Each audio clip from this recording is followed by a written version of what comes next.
بسم اللہ الرحمن الرحیم۔ رسول اللہ صلی اللہ علیہ وسلم کی عورتوں کے بارے میں وصیت۔ رسول اللہ صلی اللہ علیہ وسلم نے ارشاد فرمایا، عورتوں کے بارے میں میری وصیت کا ہمیشہ خیال رکھنا، کیونکہ عورت پسلی سے پیدا کی گئی ہے۔ پسلی میں بھی سب سے زیادہ ٹیڑھا اوپر کا حصہ ہوتا ہے۔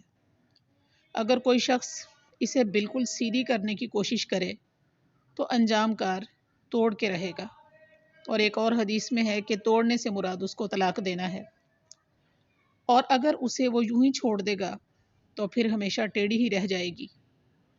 یعنی عورتوں کے بارے میں میری نصیحت مانو، عورتوں سے اچھا سلوک کرو۔ مطلب یہ کہ ٹیڑھے پن کے ساتھ، مزاج کے ٹیڑھے پن کے ساتھ وہ فائدہ دیتی رہے گی تو یہ زیادہ بہتر ہے، بجائے اس کے کہ سختی کرو اور طلاق دے بیٹھو اور گھر اجاڑ بیٹھو۔